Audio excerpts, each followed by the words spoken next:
నమస్తే welcome to TV 24 news ముందుగా బులెటిన్లోని headline చూద్దాం విశాఖలో ఘనంగా అంతర్జాతీయ యోగా దినోత్సవ వేడుకలు హాజరైన ప్రధాని Narendra Modi CM deputy CM yoga ప్రపంచ దేశాలను ఏకం చేసిందని మోదీ ప్రశంస కోట్లాది మంది జీవితాల్లో యోగా వెలుగులు నింపిందన్న ప్రధాని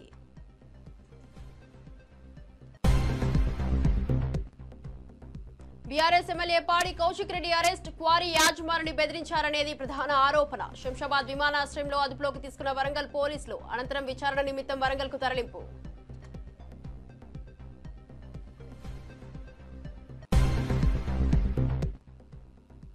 ఫోన్ ట్యాపింగ్ పై బండి సంజయ్ కీలక వ్యాఖ్యలు కేసును సీబీఐకి బదిలీ చేయాలని డిమాండ్ ప్రభాకర్ రావుకు రాజమర్యాదలు చేస్తున్నారని మండిపడ్డారు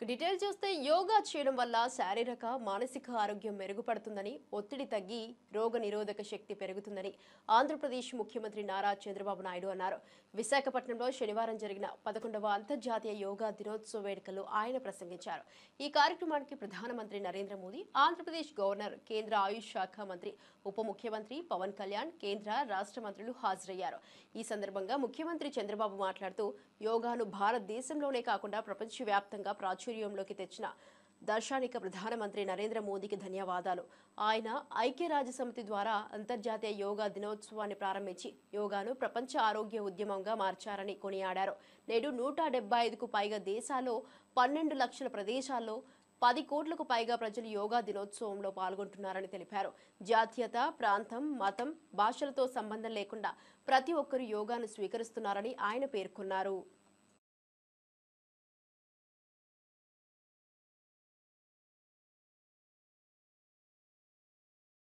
ఒక ఉద్యమంలాగా యోగా కార్యక్రమంలో భాగస్వాములయ్యారు సత్తా చాటారు యోగాంధ్ర కార్యక్రమం ట్రెండ్ సెట్టర్గా నిలిచింది నరేంద్ర మోడీ గారు ప్రారంభించిన ఈ ఉద్యమాన్ని మనమందరం ఆచరించి జీవన విధానంగా మార్చుకొని అందరిలో చైతన్యం తీసుకొస్తూ తెలుగు జాతి ప్రపంచానికి ఆదర్శంగా నిలవాలని మనస్ఫూర్తిగా పిలిపిస్తున్నా ఈ కార్యక్రమానికి ఇంత విజయవంతంగా నిర్వహించిన ప్రతి ఒక్కరికి మనస్ఫూర్తిగా ధన్యవాదాలు కృతజ్ఞతలు జై భారత్ జై ఆంధ్రప్రదేశ్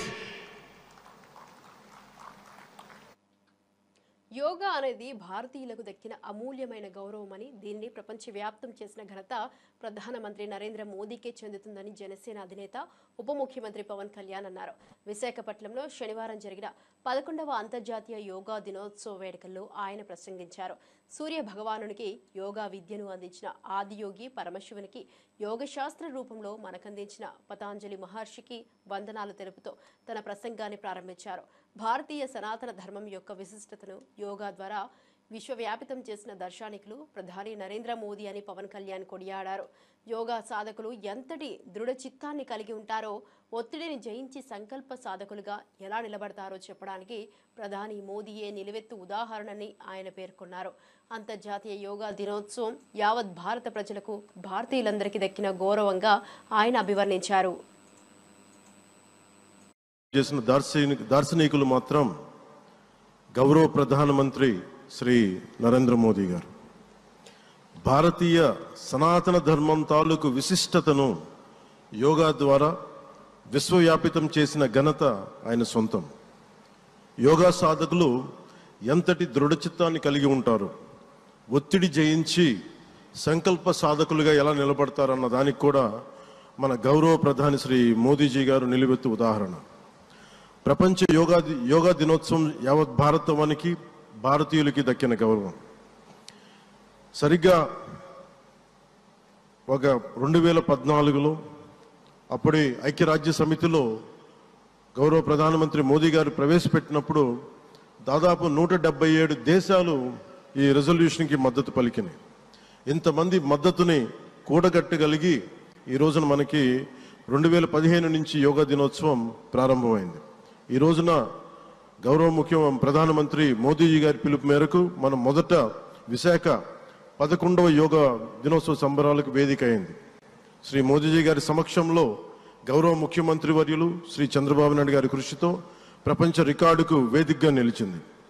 విశ్వనరులు మోదీజీ గారి పిలుపు మేరకు యోగా ఒక వన్ ఎర్త్ వన్ హెల్త్ ఈ ఆరోగ్యం థీమ్ని ఈ వేదిక నుంచి ప్రతి ఒక్కరూ ముందుకు తీసుకెళ్లాలని మనస్ఫూర్తిగా కోరుకుంటూ, ఇక్కడ ఆసీనులైన మీ అందరికీ ఇక్కడికి వచ్చేసిన ప్రతి ఒక్కరికి కూడా పేరు పేరున నా హృదయపూర్వక వందనాలు, నమస్కారాలు.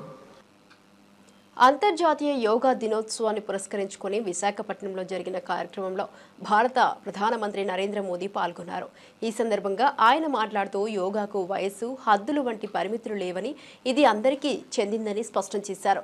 ప్రపంచవ్యాప్తంగా కోట్లాది మంది ప్రజల జీవన శైలిలో యోగా అంతర్భాగంగా మారిందని, ఇది ప్రపంచాన్ని ఏకం చేసే శక్తిగా నిలిచిందని ఆయన అన్నారు.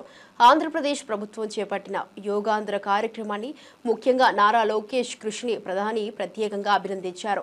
ఈ కార్యక్రమానికి ఆంధ్రప్రదేశ్ గవర్నర్ సయ్యద్ అబ్దుల్ నజీర్, ముఖ్యమంత్రి నారా చంద్రబాబు నాయుడు, ఉప ముఖ్యమంత్రి పవన్ కళ్యాణ్, కేంద్ర మంత్రులు కింజారపు రామ్మోహన్ నాయుడు, ప్రతాపరావు జాదవ్, డాక్టర్ చంద్రశేఖర్ పెమ్మసాని, భూపతిరాజు శ్రీనివాస్ వర్మ తదితరులు హాజరయ్యారు. संयुक्त राष्ट्र में भारत ने प्रस्ताव रखा कि 21 जून को अंतर्राष्ट्रीय योग दिवस के रूप में मान्यता मिले और तब कम से कम समय में दुनिया के 175 देश हमारे इस प्रस्ताव के साथ खड़े हुए. आज की दुनिया में ऐसी एकजुटता, ऐसा समर्थन सामान्य घटना नहीं है. ये सिर्फ एक प्रस्ताव का समर्थन भर नहीं था, ये मानवता के भले के लिए दुनिया का सामूहिक प्रयास था. आज 11 साल बाद हम देख रहे हैं कि योग दुनिया भर में करोड़ों लोगों की जीवन शैली का हिस्सा बन चुका है. मुझे गर्व होता है जब मैं देखता हूं कि हमारे दिव्यांग साथी ब्रेल में योग शास्त्र पढ़ते हैं. वैज्ञानिक अंतरिक्ष में योग करते हैं. गांव-गांव में युवा साथी योग ओलंपियाड में भाग लेते हैं.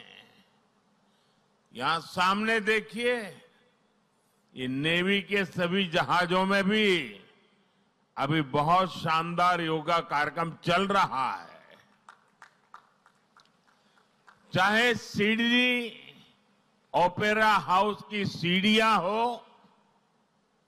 या एवरेस्ट की चोटी हो या फिर समंदर का विस्तार हो, हर जगह से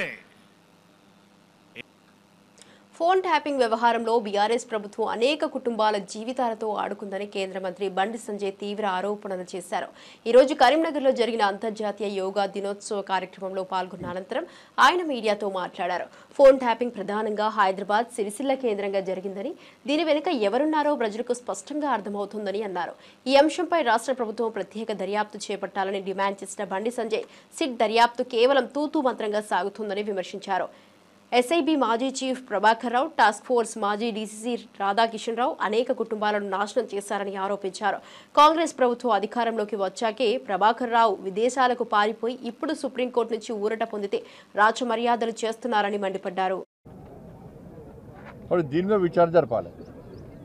ఇవాళ ప్రభాకర్ రావు అనే వ్యక్తి అనేక కుటుంబాలను నాశనం చేశాడు. అనేక మంది మాలాంటి కార్యకర్తలు ఉసురు పోసుకున్నటువంటి మూర్ఖుడు ప్రభాకర్ రావు అంటాడు.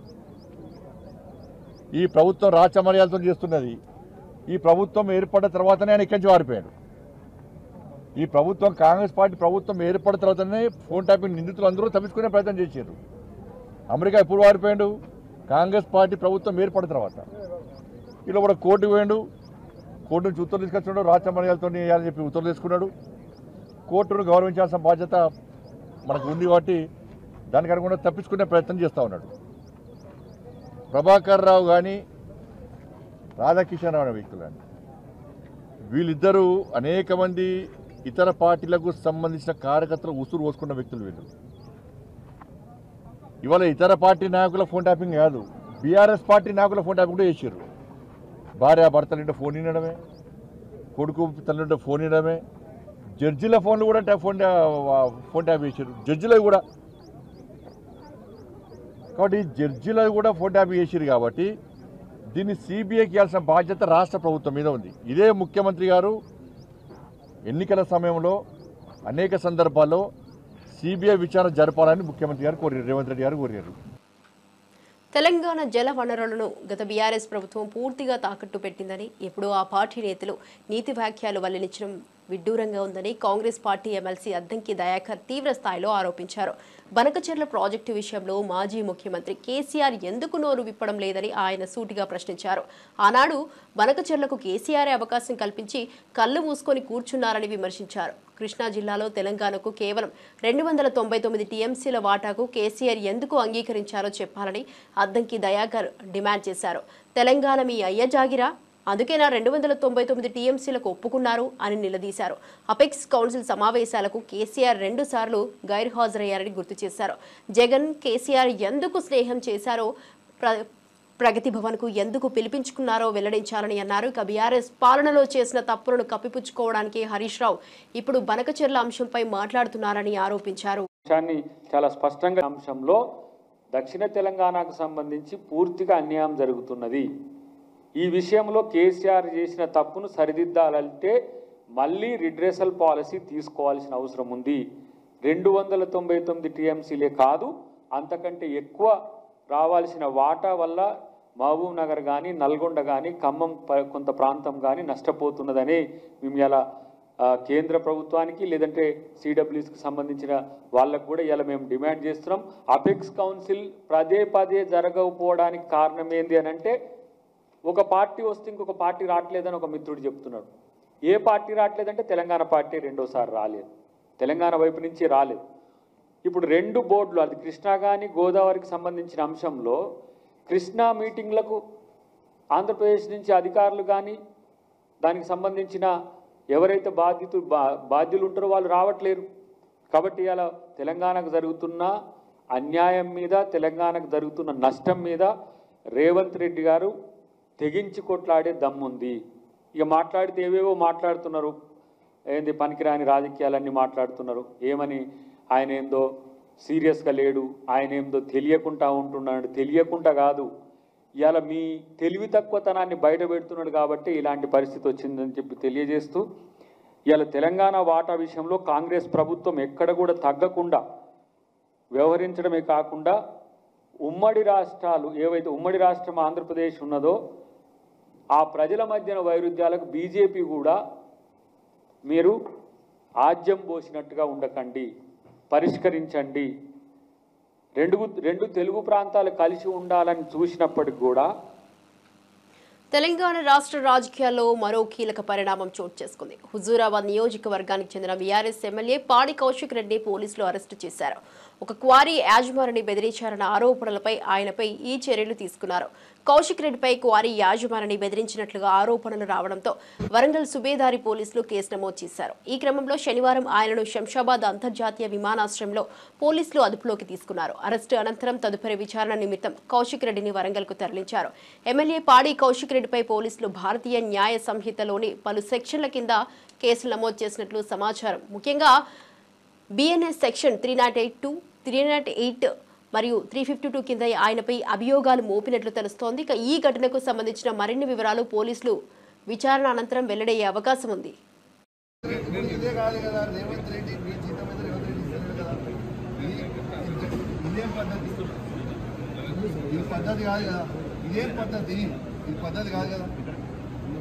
ఇది పూర్తిగా అన్యాయం. రేవంత్ రెడ్డి గారు పెట్టుకున్న అక్రమ కేసు ఇది. కమలాపూర్ మండలంలో గుండే గ్రామంలో ఇల్లీగల్ మైన్ నడుస్తూ ఉంది. దీనికి ఆయన రేవంత్ రెడ్డి ఆధ్వర్యంలో సీతక్క, తర్వాత కడియం శ్రీహరి, ఎమ్మెల్యే నాగరాజ్ గారి బెనామీ ఖచ్చితంగా నిలదీస్తాం, ఖచ్చితంగా అడుగుతూనే ఉంటాం, ఊరుకునే ప్రసక్తే లేదు. మీరు చేస్తున్న అన్యాయం, ఇల్లీగల్ మైనింగ్ నడుస్తుంది. అక్కడ కేవలం 2.5 హెక్టర్స్ మాత్రమే ఉంటే ఇలా ఆడ ఇల్లీగల్ మైనింగ్ 20 ఎకరాలలో చేస్తా ఉన్నారు. గుండేడ్ గ్రామ ప్రజలందరికీ కూడా చాలా ఇబ్బంది అవుతా ఉంది. గుండేడ్ గ్రామ ప్రజలు మొత్తం కూడా ఇబ్బంది పడుతూ ఉన్నారని చెప్పి కూడా ఈ సందర్భంగా తెలియజేస్తా ఉన్నాను. ఆ ప్రజలు ఇలా హెల్మెట్లు పెట్టుకొని మరి చేసే పరిస్థితిగా ఉంది. ఇలా ప్రజలందరూ కూడా గమనించాలి. ఇలా రేవంత్ రెడ్డి గారు చేస్తున్న అక్రమ అరెస్టులు, అక్రమ కేసులకి నువ్వు రేవంత్ రెడ్డి గుర్తుపెట్టుకో, నువ్వు ఎన్ని కేసులు పెట్టినా ఎన్ని బెదిరించినా భయపడేది లేదు. నీ సంగతి తప్పకుండా చెప్తాం, ఖచ్చితంగా ప్రజలలో చెప్తాం, ఖచ్చితంగా చెప్పే ప్రయత్నం చేస్తాం. జై తెలంగాణ, జై కేసీఆర్. రాష్ట్ర వ్యాప్తంగా అంతర్జాతీయ యోగా దినోత్సవ కార్యక్రమాలు విజయవంతంగా ముగిసిన నేపథ్యంలో సీఎం చంద్రబాబు విశాఖపట్నం కలెక్టర్ కార్యాలయంలో మంత్రులు, అధికారులతో సమీక్ష సమావేశం నిర్వహించారు. ముఖ్యంగా విశాఖపట్నంతో పాటు రాష్ట్రంలోని వివిధ ప్రాంతాల్లో యోగా దినోత్సవం జరిగిన తీరుపై ఈ సమావేశంలో చర్చించారు. యోగా దినోత్సవం ఇంతటి ఘన విజయం సాధించడం పట్ల సీఎం చంద్రబాబు హర్షం వ్యక్తం చేశారు. ప్రజల సహకారం, వారి క్రియాశీల భాగస్వామ్యం, అన్ని ప్రభుత్వ విభాగాల సమన్వయంతోనే ఇది సాధ్యమైందని పేర్కొన్నారు. ఇలాంటి ఒక మంచి కార్యక్రమంలో ఇది గొప్ప ముందడుగు అని ఆయన వ్యాఖ్యానించారు. అంతర్జాతీయ యోగా దినోత్సవాన్ని విజయవంతం చేయడంలోనూ, పలు ప్రపంచ రికార్డులు సాధించడంలోనూ కీలక పాత్ర పోషించిన మంత్రులు, శాసనసభ్యులు, ప్రభుత్వ ఉద్యోగులు, అధికారులను సీఎం చంద్రబాబు ప్రత్యేకంగా అభినందించారు. మంత్రులు, ఎమ్మెల్యేలు ఎంతో బాధ్యతాయుతంగా వ్యవహరించి కార్యక్రమాలను విజయవంతం చేసిన తీరును ఆయన ప్రశంసించారు. ఆయన ఒకరోజు నేను పోయినప్పుడు అమరావతికి రీస్టార్ట్ ఆఫ్ వర్క్స్ కోసం వెళ్ళాను. ఆ రోజు మాట్లాడుతూ ఉంటే ఇంటర్నేషనల్ యోగా డే వస్తుంది, 10 ఏళ్ళు అయింది, దీన్ని బాగా ప్రొజెక్ట్ చేస్తే బాగుంటుంది, విశాఖపట్నం అయితే బాగుంటుందని అనుకుంటున్నాను, మీరు కానీ హోస్ట్ చేయగలిగితే బాగుంటుందంటే ఇమ్మీడియట్గా యాక్సెప్ట్ చేశాను. నేను ఈ మాత్రం ఉద్యమ స్ఫూర్తి రావాలంటే 10 ఏళ్ళు పట్టేది, అది ఒక్క నెలలో చేయగలిగాం. ప్రధానమంత్రి గారు వస్తున్నారు, యోగా డే ఫిక్స్ అయింది, డెడ్ లైన్, ఎవరూ చేయని విధంగా 1 మంత్ షెడ్యూల్ ఇచ్చాం, మైన్యూట్ షెడ్యూల్ ఇచ్చాం. నేను మా క్యాబినెట్ మినిస్టర్స్ అంతా కూడా క్యాబినెట్ సబ్ కమిటీ వేసాం, వండర్ఫుల్ వర్క్ చేశారు, వాళ్ళని అభినందిస్తున్నా. దానికంటే అధికార యంత్రాంగం సిఎస్ గారి దగ్గర నుంచి, కృష్ణబాబు హెల్త్ సెక్రటరీ దగ్గర నుంచి, జిల్లా కలెక్టర్స్, ప్రత్యేకంగా విశాఖపట్నం కలెక్టర్, అదే సమయంలో డీజీపీ దగ్గర నుంచి పోలీస్ ఆఫీసర్స్, ఇంత పెద్ద ఈవెంట్ని 0 ఇన్సిడెంట్, ఇట్ ఈజ్ హిస్టారికల్. చిన్న ఇన్సిడెంట్ కూడా జరుగుతూ ఉంటాయి, అలాంటివి కూడా జరగకుండా చేయగలిగారంటే టెక్నాలజీ ఉపయోగించారు, ప్రాపర్గా ప్లానింగ్ చేశారు, ట్రాకింగ్ చేశారు, ఎప్పటికప్పుడు అకౌంటబిలిటీ తీసుకొచ్చారు, కంట్రోల్ రూములు పెట్టి.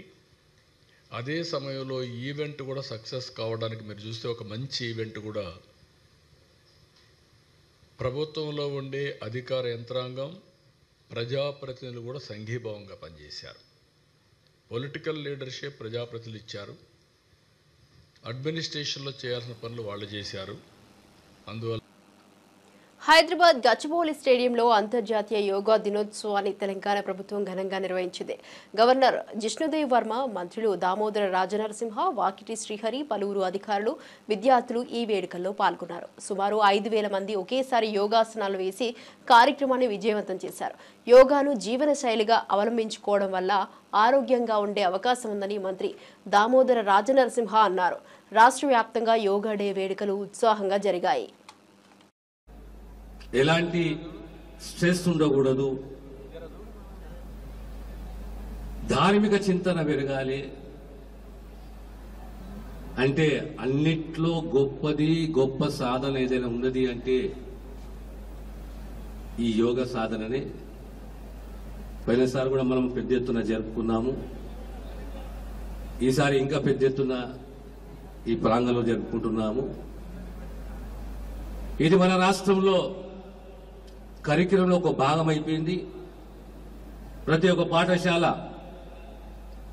ప్రతి ఒక్క కళాశాల, ప్రతి ఒక్కరూ ఈ యోగా పాటించాలి. గత సంవత్సరం సుమారు 600 పైచిలకు యోగా ఇన్స్ట్రక్షన్ నియమించి ఒక సంవత్సరంలో 5 లక్షల మందికి యోగాను, దాని యొక్క ప్రాముఖ్యత, దాని యొక్క గొప్పతనము, జనజీవనంలో ఎంత అవసరమో అనేది వాళ్ళ నియామకాలు, ఓ కరికులము, అదే రకంగా రాబోయే కాలంలో ఇంకో కనీసం ఒక 300 మంది ఇన్స్ట్రక్టర్ని నియమించాలని చెప్పి ప్రభుత్వము ఆలోచన చేస్తున్నది. So yoga should be A part of our life. Our food habits, our lifestyle, our mental stress. One way out to live a content, peaceful life is daily yoga should be a part of our life. And you need an instructor initially. And the government of Telangana ఆ దిశగా కృషి చేస్తున్నది. ప్రతి తెలంగాణ పౌరుడు, ప్రతి కుటుంబము యోగ విద్యలో విశ్వాసంతో 11వ అంతర్జాతీయ యోగా దినోత్సవం సందర్భంగా విశాఖలో నిర్వహించిన యోగాంధ్ర కార్యక్రమం గిన్నీస్ వరల్డ్ రికార్డ్ సాధించింది.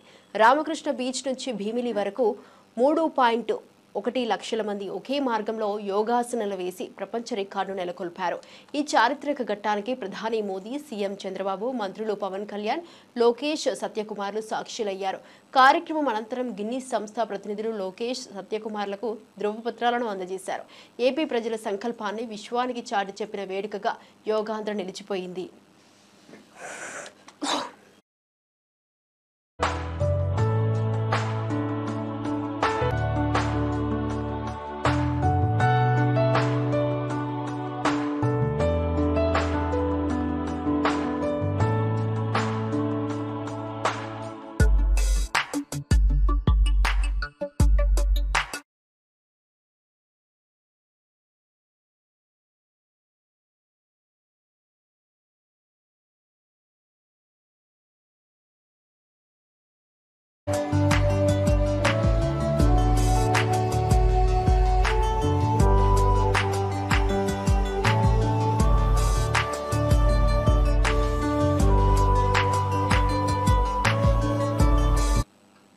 తిరుమలలో శ్రీవారిని కుటుంబ సభ్యులతో కలిసి మాజీ మంత్రి పెద్దిరెడ్డి రామచంద్రారెడ్డి దర్శించుకున్నారు.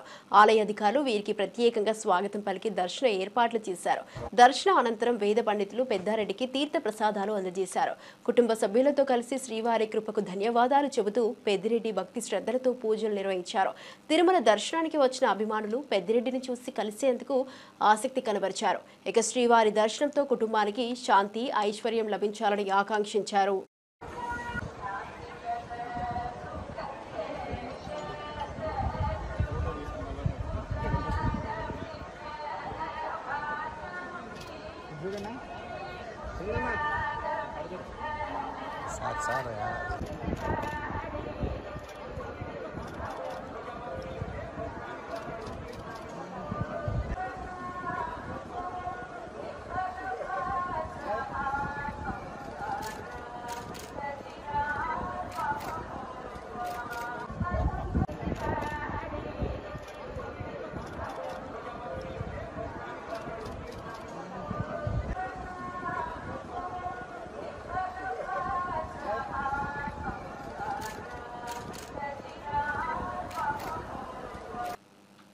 లిక్కర్ స్కామ్ కేసులో రిమాండ్లో ఉన్న వైసీపీ మాజీ ఎమ్మెల్యే చెవిరెడ్డి భాస్కర్ రెడ్డికి ఆరోగ్య సమస్యలు తలెత్తాయి. ఛాతీలో నొప్పి ఏర్పడటంతో ఆయనను విజయవాడ ప్రభుత్వ ఆసుపత్రికి తక్షణమే తరలించారు. ప్రస్తుతం వైద్యులు చెవిరెడ్డిని పరిశీలిస్తున్నారు. సాయంత్రం వరకు వైద్యుల పర్యవేక్షణలో ఉండనున్నట్లు సమాచారం. ఇక జిల్లా జైలులో రిమాండ్ ఖైదీగా ఉన్న ఆయన ఆరోగ్య పరిస్థితిపై వైద్యులు అన్ని పరీక్షలు చేపడుతున్నారు. కుటుంబ సభ్యులు, వైసీపీ శ్రేణులు ఆందోళన వ్యక్తం చేస్తున్నారు.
బీఆర్ఎస్ హయాంలో రైతులు తీవ్రంగా నష్టపోయారని నీటి కోసం అరిగోసలు పెట్టారని ఆగ్రహం వ్యక్తం చేశారు బీజేపీ నేత ఆది శ్రీనివాస్.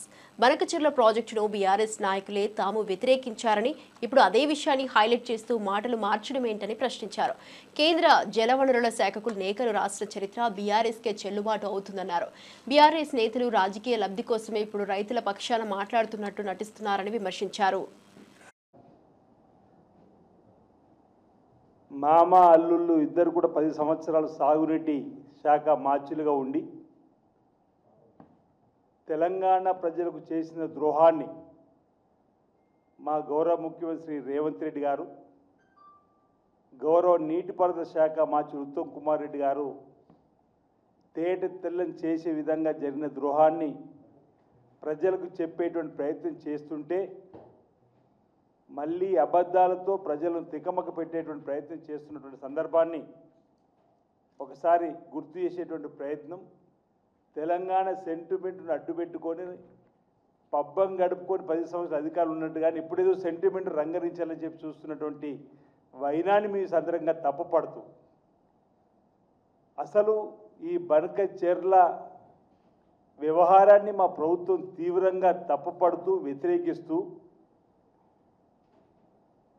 కేంద్ర జలవనరుల శాఖ మార్చులకు ఇప్పటికే జనవరి నుండి మార్చి నుండి మేము ఈ తెలంగాణ రాష్ట్ర ప్రభుత్వం ఈ బనకచెర్లకు వ్యతిరేకంగా ఉందనేటువంటి మాటను చెబుతూ లేఖలు రాసినటువంటి అంశాన్ని కూడా చెప్పినప్పటికీ ఇది మేము మాట్లాడితేనే మేలుకొన్నది ప్రభుత్వం చెప్పిన మాట. అసలు ఈ బనకచెర్ల పాపం అంతా మీ ప్రభుత్వ హయాంలో జరిగింది కదా అని చెప్పని మా ముఖ్యమంత్రి గారు. తమిళనాడు గవర్నర్ ఆర్ఎన్ రవి వయసు 71. అయినా యోగా కార్యక్రమంలో వరుసగా 51 పుషప్స్ చేయడం సోషల్ మీడియాలో సంచలనం సృష్టిస్తోంది. గవర్నర్ ఫిట్నెస్ కు నెటిజన్లు ఫిదా అవుతున్నారు. ఈ దృశ్యాలు క్షణాల్లో వైరల్ అయ్యాయి. ఇక యోగా ఫిట్నెస్ పై రవి అంకిత భావం ఇలాంటివే అనే ప్రశంసలతో ట్వీట్లు వెల్లువెత్తుతున్నాయి. యువతకు స్ఫూర్తిదాయకంగా నిలిచారు రవి.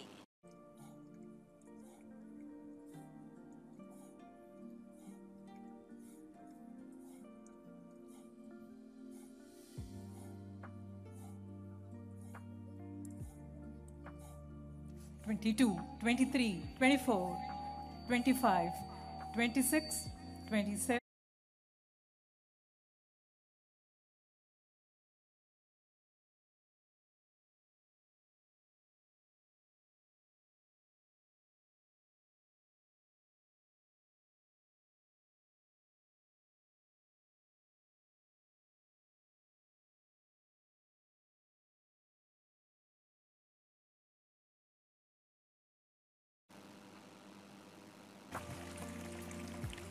ఇప్పటి వరకు నా బులెటిన్ అప్డేట్స్ చూస్తూనే ఉండండి టీవీ 24 న్యూస్.